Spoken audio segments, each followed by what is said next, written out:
Hello everyone and welcome to Cornwell Garage. If you're new here, my name is Ben Cornwell and right now I'm working on a series where we're working on this 1987 Toyota 4Runner.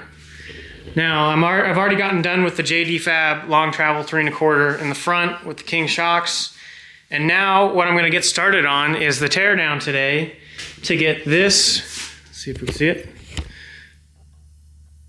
T100 axle on, and we are also going to be putting on these Deaver H70HD, which are basically the 5+ inch lift all model Toyota rear leafs, and they're 61.5 long if you're curious. In this next video probably we're going to do some math and figure out where to put the shackle. That's going to be fun. Here's some of the parts. Obviously we got the U-bolts, new purchase. We got 9-inch shackles, shackle relocation for the top. This guy right here, which I'll have to drill into the frame, which that'll be fun to learn. Brake line extension. That's about it. I'm not going to get too crazy on the rear. I do have this guy I bought off of Low Range Off Road. I'm going to see, it's a cut to fit type deal for the top of the rear shock hangers. And what I'd like to do is triangulate these rear shocks. This isn't really going to be my road driving rig, I guess. But we are going to be taking it on the trail quite a bit. Do a little crawling, do a little desert high-speed stuff. Let's get going.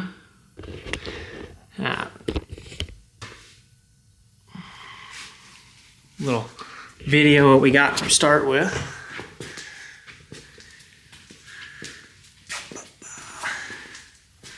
Junk fuel spare. Alright. So for this teardown, obviously I'm going to be taking this rear axle off, but I think I'm going to drop this rear tank too. See, just because it's so close and I've got a weld on the other side and I don't want to worry about it. And I'm pretty sure the new perch ends up somewhere more up here. But thankfully, someone at Toyota was like, yeah, let's make it easy for these guys to work on stuff. And the fuel pump is accessible from the back seat. If you take the bottom of the back seat off, it's a little cover. You can unplug the fuel line to the pump, and then I can get under and just drop that tank. Because sometimes you have to like reach up in there and attach everything. And I'm gonna tell you what, that's a real pain in the butt, especially if you're working alone like I do most of the time. So with that, let's get started and start learning about all this.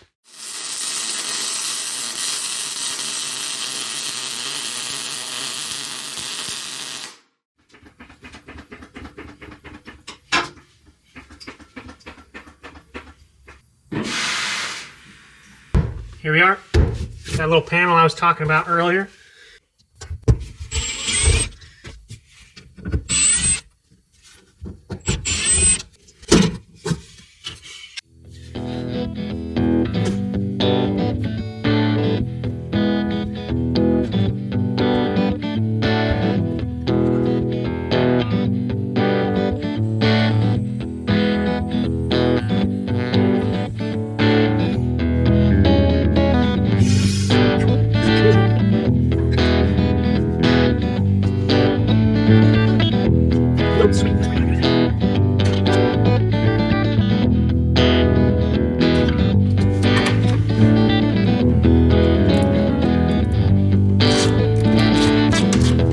So many pine needles get into a car like this.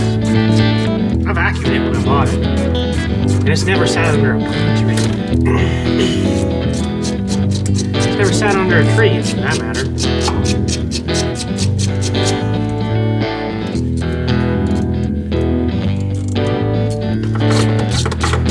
Thank goodness I left this thing almost empty. Put some fresh gas in it.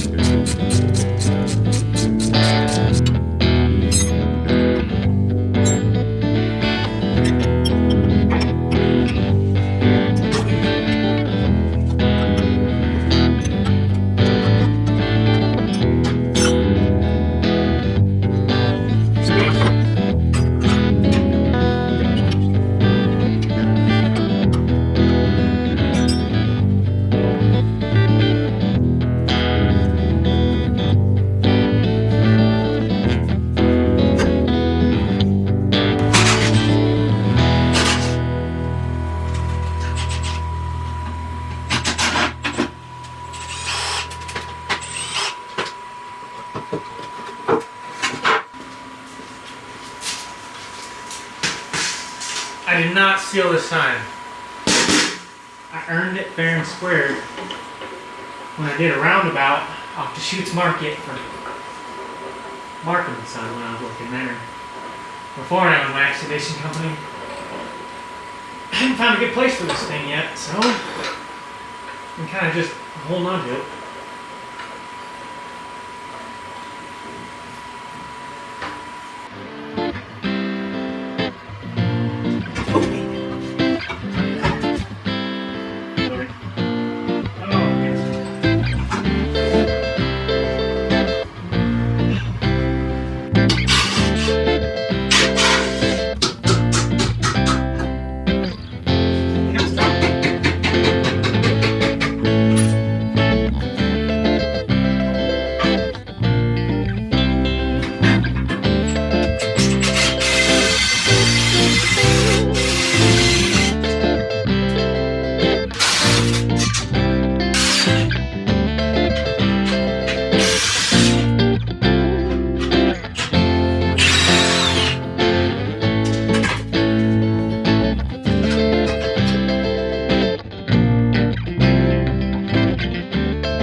It's the next day. I've got the garage all cleaned up. It's warm. Today what I want to do, since the tear down is done, everything's ready to go. What I'd like to start with is using all these lasers that look kind of funky out here, but let's check it out. All these lasers I've got on jack stands, and they all shoot a crosshatch pattern, which you probably can't hardly see. Yeah, there we go. Anyway, they're attached to my jack stands. We'll get farther into that later. But the point of those is for me to get a perfect square grid on the ground where it was before I cut all the stuff off, and to get the new hangers perfectly square so we don't have something going down the road all like dog-legged sideways, which I'm sure someone has seen before. But what we're gonna do is get the grid out, mark this center line down on the floor, snap some lines. I might mark this. I think it's gonna get cut off. We'll definitely mark this rear shackle hanger, that guy in the center of the screen, because that's gonna be coming off as well. And it's really important for that because I'd like to visualize and see it before we cut into the frame or like finish weld on, because what this guy does right here is I'm going to have to cut a 2-inch hole in the frame for that top shackle hanger. And really cutting that hole in the frame, it's a one and done thing. I'm sure I could fix it, but I truly don't want to do that twice or do it wrong first time. And at least this way, if I get it all set up perfectly, I can get my alignment and all that done, and then have like a center hole or a line right in the center where my hole needs to go, so I can put like a pilot drill bit through it first and then cut through. Another thing that we're gonna do today, maybe tomorrow, is I'm going to do some math in front of you guys up on this whiteboard. We're gonna shoot for an optimal angle. I have an equation I found online. It's not too crazy, but you guys will get to follow along and find out about how far from front perch hole. Let's see where I can put it. Visualize it for you guys. But the center line of this hole on the front, on center, this equation will pop out where on center that 2-inch shackle, I guess top hanger, is called, where on center it needs to go. And it uses, along the datum line is the angle that we're going to be measuring. And I'll show you guys that too. So with all that word vomit, let's go and start making it look a little more simple than what I probably just made it sound out to be. So I'm going to start with shooting the lasers, getting everything square, checking to make sure it's square. And I've got some permanent chalk in my chalk box. And I'm going to snap those lines on the front perch, the rear shackle of the stock locations, just so I can do some more math or know exactly where it was before if I needed to. And I mean, if you don't snap it on the floor, these aren't perfect. Your dog runs in, knocks it off, and if they do, or maybe you stub your toe and move it off, but even if they do, you'll have a permanent line snapped on the floor where you can line that laser back up again and use it in a useful manner.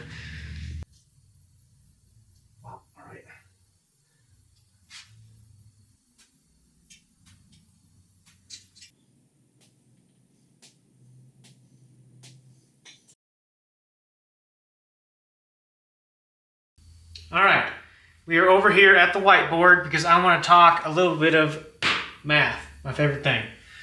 So what we're going to do first is we're going to talk about the old leaf spring setup that was on it, the Old Man Emu CS009Rs, the 3 1/4 factory shackle, and I measured these. If they're flattened, they're roughly 48.5. It's close enough for us to just talk about this and get into it before we talk about the new Deavers, the 9-inch shackle, and the new perch up front, and how far it needs to be on center. So the equation we're going to use for this is our flattened leaf spring S length. Yeah, we're going to have to go down there. Minus the sine of our desired angle. And for all purposes of this, I'm going to go for a 30-degree desired angle. That's what I've read is about where you should be. So anyway, flattened leaf spring length minus the sine of the desired angle multiplied by your shackle length, eye to eye. I'm not going to write that. Eye to eye, not the total length of it. And just so you guys know, here is the frame.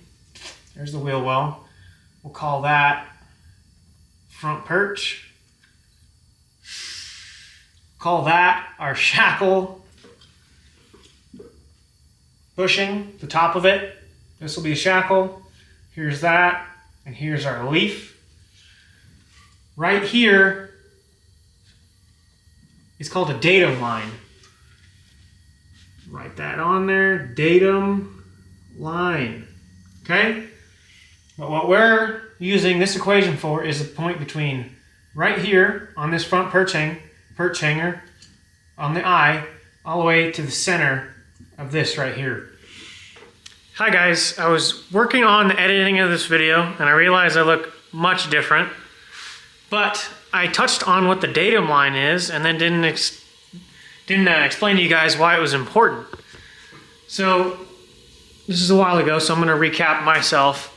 The datum line goes from the front perch on the front of the leaf to that eye right here, and it goes to the bottom of the shackle eye, and it's that straight line, and then there's the arch of the leaf. And the significance of this datum line is that we measure off this line for the angle of our rear shackle, which was, I think, yeah, we wanted 30 back then. So that's how you measure your datum line or your shackle angle. You don't just slap it on your shackle right here and say, well, it's that degree. You're going to want to put a straight edge between both eyes of your leaf, which is your datum. You're going to set it to 0, and then you're going to stick it on your shackle and say, okay, that's my shackle angle. So just wanted to circle around, finish that thought for you guys. I'm pretty good at getting away from myself, but I'm going to throw that in the video for you guys so it's a little bit better. In factory, we have 45.5 on center. We have a 3 1/4 inch shackle, and the leaf, roughly, if I measured it pretty close, is 48.5 inches flattened. So that's going to look like, back to this equation, 48.5 minus the sine of 30 times 3.25 inches. And everyone can do this if you got a smartphone. Real easy. On this iPhone, you put 30 in first. It's a little bit weird. And then you hit the sine. Now the sine of 30, our degree, is 0.5. So 48.5 minus 0.5 times 3 1/4 inches. These are on inches. 0.5 times 3.25, or half, equals 1.625 inches. 48.5 stays. Okay. Minus 48.5 if you don't want to retype it all. Or I will now because I did that. 48.5 minus 1.625 equals 46.875. So what that tells me is that when I put those new Old Man Emu leaf springs on, I didn't have the correct on center to really use that shackle and the leaf to their best ability. Because if this were true, what I should have done is cut off that rear perch and moved it to 46.875. And right now, stock, it was 45.5.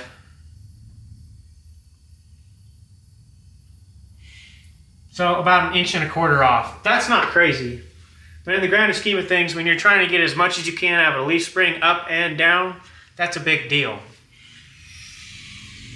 So now that we have this, let's talk about the new one.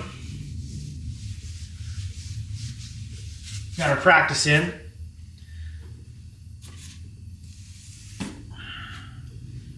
New leaf spring. Info. We know from Deaver these H70HDs are 61.5 inches if they're flattened. We know our desired angle is 30 degrees. Our new shackles are 9 inches on center, eye to eye on that shackle. Let's see what else we're missing. Nothing.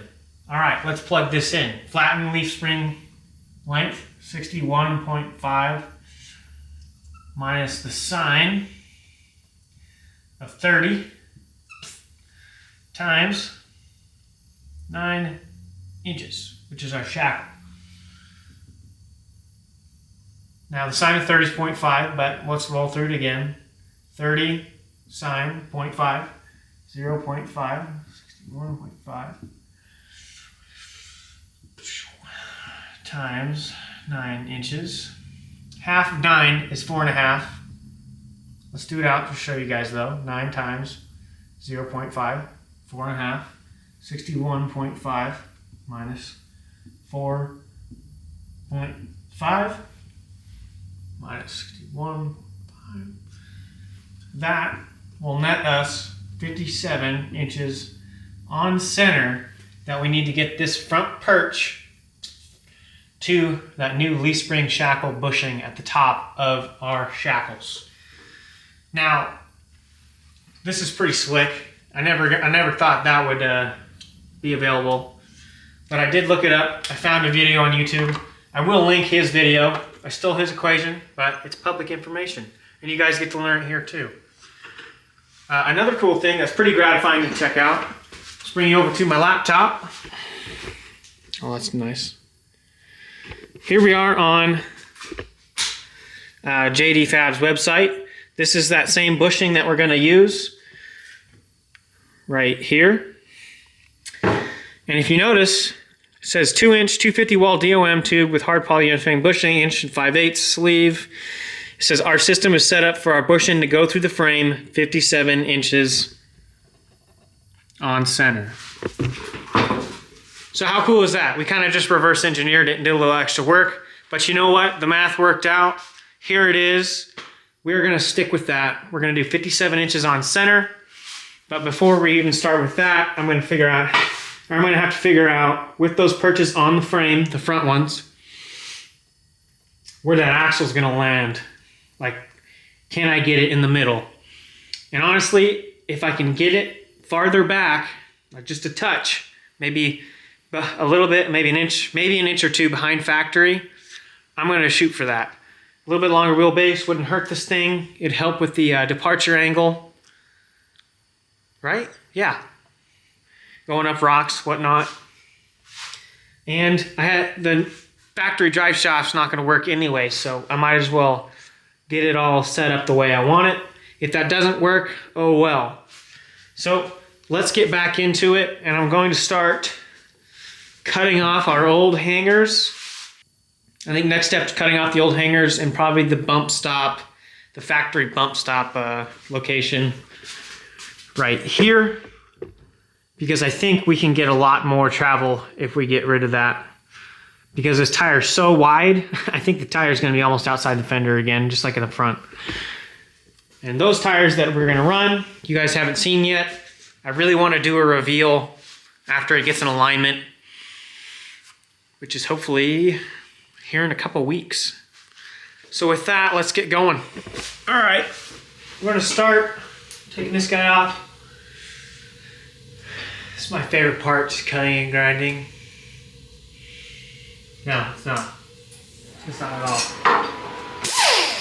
I want a little fairy that comes and cuts all my stuff off for me so I can just do the fun part.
Everybody, it's a new day. I have got the front and rear hangers cut off and cleaned up, and I've got something to show you guys. Plans have changed.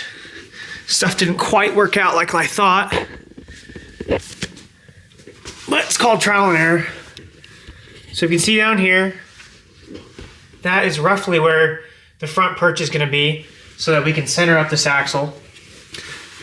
And unfortunately, we can't use a through shack or a bushing to go through the frame on this 4Runner because it actually lands like right on this bar right here, I think on the back side. And I couldn't really fudge this around enough to make it work. So this shackle is just gonna have to end up being right around, or the new mount's gonna end up going on the bottom. I should probably show you guys better. Back to it. So it lands right here on the end, and there's just a body mount right here that I can't really do anything about. So what I'm going to do is do a stock style one with the same bushing that was supplied from JD, but I had a couple perches made, and I'll show you guys that, and they're going to end up welding up right here. And that's just how it's gonna be. I think on the trucks, there's at least 4 or 5 more inches of frame and it's boxed. But on this 4Runner, that doesn't really quite work out. It's open right here. You got this bumper getting held up by that. And really I need to keep this bumper on as long as I can because it's holding the whole car up while I'm fabricating all this. Oh. So what we did is I talked to my local guys at the machine shop. I think it's called Desert Machine. And he got some square tube 120 wall, cut it, put a 2-inch cut through it. So now that the bushing fits through really nice, I'll have to adjust it just a hair and then I'll weld it up. But basically, it's gonna be the same thing. And I told him to get it as high as I could up on this right here. Let's see. Right here. I wanted it really high up so we weren't lifting this thing up really far. Let's see if we can get a good shot.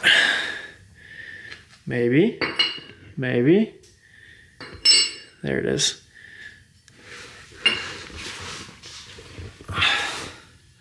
So this, I'm probably gonna get as far back as I can, which means I'm probably cutting this exhaust, but that's okay. We'll adjust. But it definitely won't work in the stock location, even with the front perch moving. I think it's about 8 inches forward, roughly. So it'll be about as far back as I can. And then I might throw a couple gussets in here once I can take this bumper off and it's all its own weight. I'll just put some little triangles in there, weld them in, call it good. I think it'll be plenty strong. This is 120 and I'm gonna weld it hot on here. With that, I want to weld these in. I'll take a carbide bit and put a little bit more clearance in here since he got it pretty much perfect. But I want to make sure that these are about as square as I can make it. I'm sure that was nice and loud for you guys' ears, listening pleasure. See, that one's really tight, but it goes through really nice. That chop is no joke. But just want to make sure, if you guys see from the top down, we'll get them nice and aligned. It'll probably be plenty close enough for a leaf, but we'll tack it in when it's perfectly square, or at least to the eye. So that's good. So I like this one quite a bit, and it's actually so close I'm not gonna bother reaming it out just a little bit.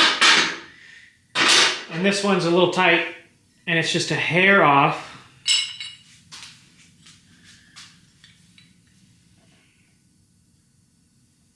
Which we can, I'll take a little bit of material off, we'll get a little bit closer and I'll call it good. Because what I take off I can make up for with the weld.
I've got this T100 axle pulled out. It's a little grimy. I've had it setting for a while, but it's always been inside. Look at that. I've got cleaning to do because I've been doing a ton of woodworking in the last 3 years. But what we're going to get started with is we're going to be cutting these off because our new bracket over to here, which I'm going to have to modify, of course, would be slick if this was wide enough, but we're gonna end up being somewhere over in here, and it's gonna go on the bottom. I gotta actually look at the camera. It'll be on the bottom for a spring under, but as you can see, there's a big gap because it's meant to go on the circular part, and we're on the square part. So I can just trace that and I'll grind it, make it work. No big deal. But I'm gonna start cutting those off because that's my least favorite part. And then hopefully I can start mocking up and maybe tack in the front perches and tack in the rear perches. We could hang those springs and then slide this axle in. And the one nice part about doing the spring under conversion is I can set this this bracket here. I'll set it right where it needs to go on the spring and then set the axle up on top. And then we'll find out our pinion angle by spinning it, and I'll just trace it. But back to the nice part is it's gonna sit on top of the springs, so I don't have to like hold it up with anything else. The leaf springs will hold it up. And that's pretty exciting. I haven't had that luxury yet. So let's cut these off and start tacking in our front perches, figuring out where that's supposed to be. Fun, fun, fun.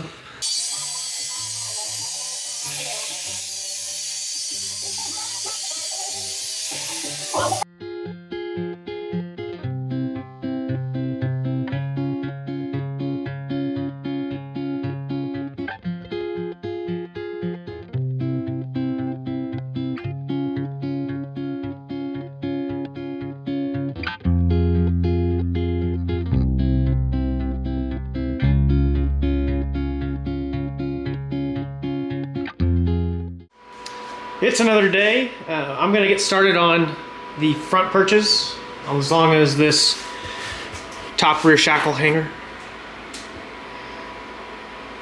Welds aren't terrible. I'm getting better at it. Let's see, where's the light? So I'm gonna explain my thought process on this.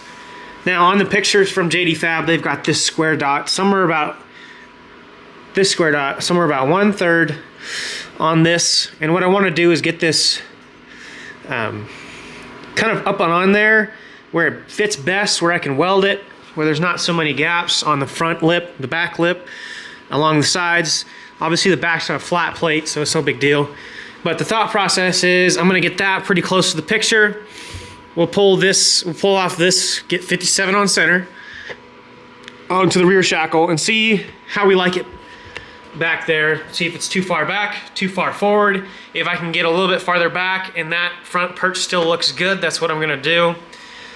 What we'll do is we'll tack it in really well, get both sides done, because if I get one side done, I can use my lasers, make it all perfectly square. I'll measure off the frame in a few spots. And then what we can do is bolt those leafs in, not finally, and then I'll slide our new T100 axle on top of those leaves. We can put this guy onto the bottom of the, or top of the leaf. It's a spring under, like that.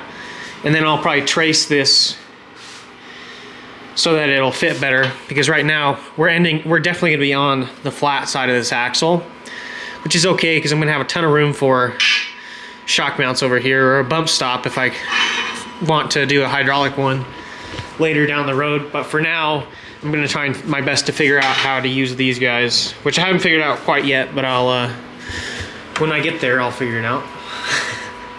With that, let's get going. All right, we're square with the frame. We'll get square with the square. Ha. And then I'll try to move that mount where that bolt is centered up, which looks like it's gonna have to come back.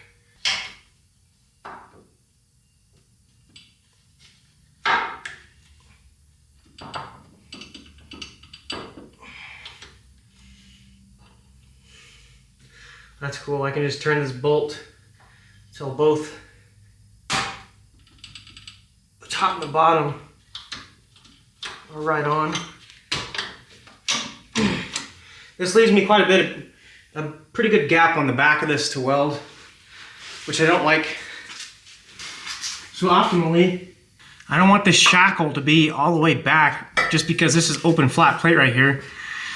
And while I'd like to, I could probably do it but not drive it, but I would have to take this bumper off, and I'd want to put a square tube and go all the way to the other side and just stiffen up the very rear of this, especially if we get this sucker right about here.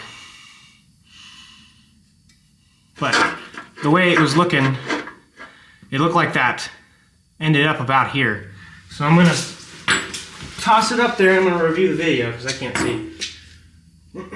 Oh, we also forgot to burn ½ inch, so this is why we might be going back forward with the axle, another ½ inch.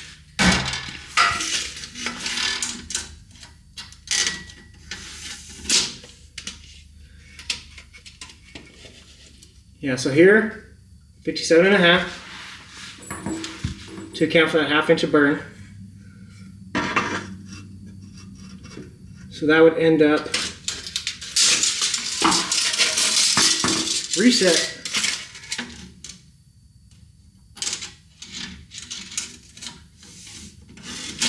Come on.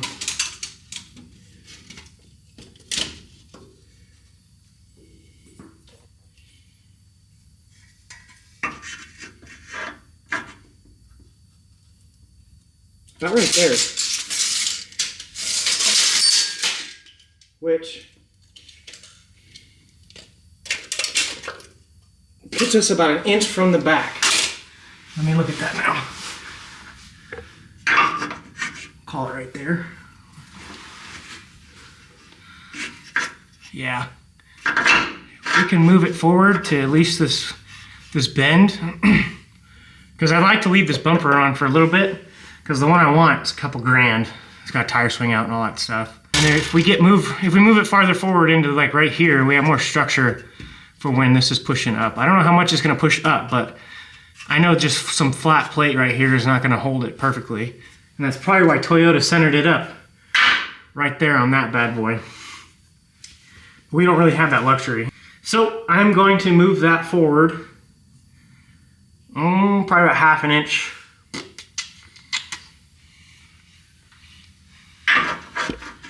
That ought to get us to right about there. And we might tack it in, and tack this in. I might as well clean this up on that. So I'm gonna do that. All right, we got the passenger side cleaned up, ready. I got 2 lasers pointing right at each other. I know it's super square. I took the bolt out because I figured this right there, putting it right through the center, would be a lot easier than like turning the bolt head and doing all that goofy stuff I was doing. Anyway.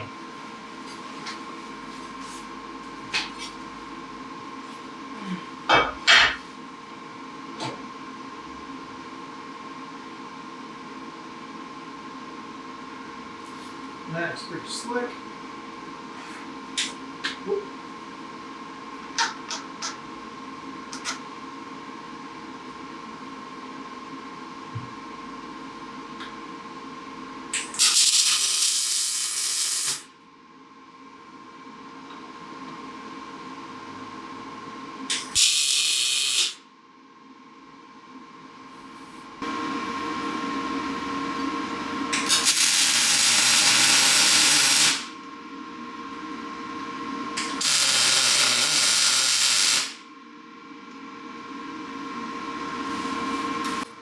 Front 2 perches are tacked in pretty good. My next step now is I'm gonna shoot a laser down these 2 lines right here. Boop. Get it all on center with the frame. And we'll tack in these rear and make sure they're 1, 57 inches on center, and number 2, square with that front bracket, because that's very important. I've got my laser set up. I confirmed that I'm almost perfectly centered with this guy, which means it's perfectly centered down there. And there's these 3 old holes for the last purchase, and it goes perfectly down those as well. And what I'll do is I'll measure each side, get this bushing, put a little mark on it for center with a Sharpie. Then I'll measure that 57 and see how far from the back and put myself a little mark there. We'll tack it in, and then I'll set the lasers up so that I get the exact same on the, I guess it's the passenger side. There's 2.5 right on the nose, so I'm going to say 1.25 inches. And then I'm going to confirm by going the opposite direction. And what do you know? It looks great. So I'm going to put a couple 1.25 inches on there. That way if the line goes through, we got a little bit of target. I can see if I'm a little bit cockeyed.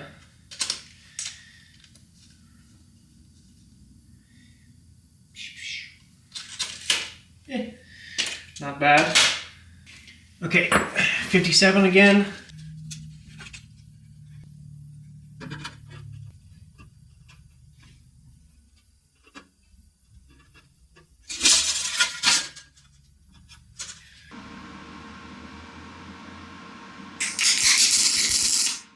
Ouch.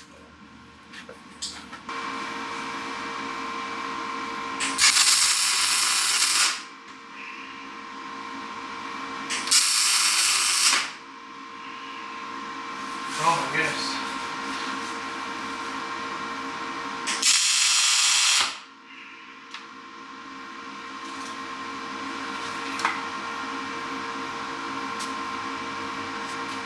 Okay, I need to get an actual tack in there, but I keep flashing myself.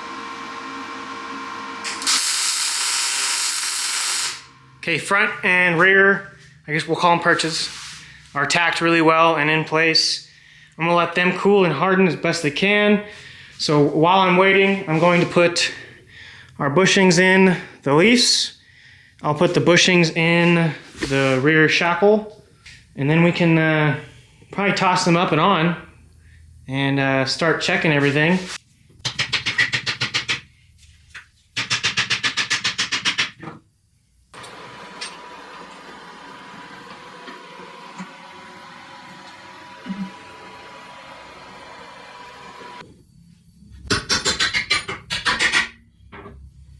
Quick video because the camera's getting warm. Got it centered up on that pin. Let's see if we can zoom. Nice and centered up. Oh yeah, I think we're in business. There it is, shooting down the side of the square, right along our red line. So far I'm very happy. I'm going to slip this axle in, put some weight down on it. I'm gonna have to lift it up even farther somehow, because there's no way I'm getting, maybe I'm wrong, but there's no way I'm getting a tire in. The full droop on this is pretty wild with these long springs and the 9-inch shackles. Okay, we're gonna put these on first.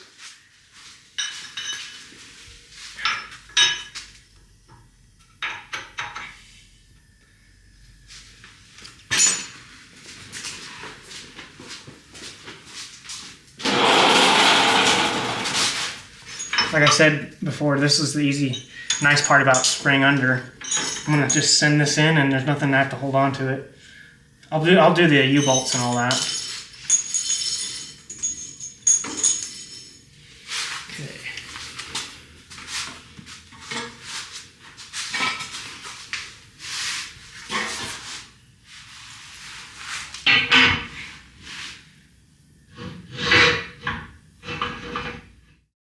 Good morning, folks. It's another day, Thursday. I'm starting to feel the pressure to get a driveline ordered and shocks ordered for this, because it is now February 8th and I have to have this done by March 13th if I want to take this down to the off-road games in Utah and kind of get my brand out there and get the channel out there and talk with people and who wouldn't want to see this down here? I mean, this thing's looking ridiculous already. I can't wait to throw the tires on it and see how it looks. I mean, let's look at this real quick. You can barely see it. So that is maybe 2 inches underneath the fender. So we still have the backing plate, the drum, and then the tire goes on. So it's going to be quite wide, just like the front. You can see how much the front protrudes too. And the wheels that I got, I probably didn't need to do the offset I did. I think it was like -12s. I probably should have just done 0. But the money spent, tires are on, that's how it's gonna roll. I do want to keep the original SR5 rims and maybe put like 31-10-5s for like just dailying around with it, if I do. But weird tangent. Anyway, today what I really need to get done is these perches are circular and they need to be square. We also need to get this thing on the ground and get the pinion angle set. Okay, I had to get off camera, do a little bit of learning, some research, and I'm back. I put the axle on, or installed it, put the U-joint, or put the U-bolts on, both sides. It's pretty well clocked. I've got a jack under there, and I've got a straight edge that I'm going to show you that I'm using to point it straight at the back of the T-case. And I think I said earlier I wanted to get them parallel. Well, that's for like a conventional drive shaft. We're doing a double cardan, and with that you're going to want your pinion shooting straight at the back of that flange on the T-case the best you can. So what we're going to do is make sure and verify that it is. I got a piece of square tube that I cut, some scrap, and I put it against the backing plate, with the flange I mean. And then I'm going to verify that it's shooting right there. So if it's just a hair off, it's okay because of that double cardan that's going to be up there. And I think the working angle that I can get away with is like up to like 7 or 8 degrees off, which I might be 1 or 2 off even at full droop or full compression. I think it's going to be plenty close enough to get it right. I am still going to blur out these tires because I don't want to do the reveal till the end. It looks sick. Way less stink bugged. It is up on jacks right now, but it looks good. I had it sitting on its own weight. But anyway, next step is I need to trace these perches right here, at the leaf, between the leaf spring and the axle, and get a better cut on them so that they're tighter with the axle. Dottie! She's busted through the fence. We're trying to keep them out during the winter. We're gonna have to go investigate. Look what you just did. Look at that. What are you supposed to be? Are you supposed to be in there? Are you supposed to be in there? Come here. Come on. Yeah. Heelers are tough. Tough to own. Okay, so I'm gonna get you guys set up. I'm gonna get these brackets. I'm gonna double check that they're pretty darn close to where they should be. I'll trace them and we'll have to jack it up. Or we'll actually just loosen up the U-bolts again. And we will take those out, grind them on the vise, get them real close. We'll put them back in, make sure it's all centered up, and then I'll tack weld them. And then we can take it off. We'll put the axle back here on some jack stands, and I'll weld everything in really good on the 4Runner. We'll weld the axle really good. Then we'll put it back on, and I might tack in that upper shock mount and try to get a good idea of full droop. And I'll try my best to do compression, but that's tough because that leaf will fight us. But at least if everything else is welded in good and hot, it won't be popping off when I'm really trying to force the wheel up in the wheel well. And what I might do is throw a bunch of weight on that side and jack it up and just try to get it buried. And then I will end up using these bumps. And what I'm thinking I'm gonna do is get some bigger square tube. We'll cut this off. I'll build some sort of bracket, put some welded captured nuts in and then weld the bracket back on the frame, and it might end up something like this far down. Because I don't care too much about the up travel on this to get every last little bit, because it has so much down travel. So if we get up to the fender, I'm happy with that. I don't really want to cut this thing up too much. I already know I'm going to be touching the front fenders with the front, so if this is just barely touching, or maybe an inch up into the fender, I'll be happy, because these tires will eventually wear down and I'll get more travel. And if I do daily this at all, which wouldn't be like commuting, I'll put 31-10-5s on this, and the smaller tire will give me more travel, and I won't have to worry about it smashing my fenders. But you're not gonna be smashing your fenders on the road, or you might live in Montana with all those potholes. And what I'm gonna do is, I traced the actual black line, but I'm only gonna go to the black line, and maybe, because it was off kilter a little bit when it's clamped on there. Focus.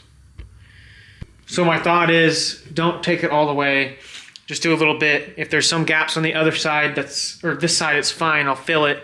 But as long as I get it flat on the leaf, and I can weld it and tack it, and it's just got maybe some little minor gaps, but I don't want big gaps. It was like a little over 1/8 of an inch before, so. I'm gonna zip this out and get you guys way back, because I've already damaged the lens on this. So you guys can hang out like back here and look at me. Actually, no, I will just grind this and then show you guys the result. All right, guys, I have got something to show you. I am to the point where I'm gonna tack these in. Look down. I can't hardly see. So I measured is from this bolt over to this bracket, bolt to the bracket. We're at 8 5/16 on both sides, exactly to that backing plate, in the exact same spot where we've been measuring. So, and then I checked my pinion angle again. It's shooting right at, or just a little bit high, but there's tension on that, so I think it's going to drop just a hair, and it'll be well within that operating range of that double cardan from Tom Woods. And by the way, Tom Woods Driveshaft out at Ogden, I think they are, called him this morning, asked a few questions. Honest, really nice, sincere people. I was pretty happy to spend $600, to be completely honest. They're really nice guys. They're very knowledgeable. We talked it through. He told me no, go back out and measure with full droop too, just in case. And I'm glad he did. We went with the long travel. And I don't want to speak for him, but I think I get maybe 2 inches more spline. Maybe. Either way, it was to the point where he was comfortable and he thought that was the right product to get me. So I'm excited. I'm going to somehow do my best to maybe put a clamp on and ground those to the actual perch itself, because there's nothing else I can really ground. When I'm going to tack these in, I'm going to pull this out and we're going to finish weld. Oh, and by the way, after I tightened all the U-bolts, those gaps look way tighter. Let's check it out. The gaps are tighter. I'm really happy with how flat that's riding. All the light. It's not bad now. Oh, that one's not so great now. I'm gonna fill that. The inside one, this one's pretty tight. Get this big shadow out of the way. There we go. Yeah, I'm gonna put a big bead through that and call it. No more messing around. I'm gonna get this tacked in a bunch of spots, and we will pull this out, and I'll get you guys set up, and we'll be welding. And I'm gonna finish weld probably all these. The axle. Obviously we can't do the shocks yet, but we'll get this all in and welded hot, and then I can put it back in and we can start thinking about how to do the shocks. Because I think this proportioning valve's in my way. yeah, I'm gonna have to cut that out later. I don't want to. So, okay, I'm gonna tack this in. This is exciting. I've been a little bit putting this off, just a little bit. Let's go.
Guys, I think this video is getting a little long in the tooth for me.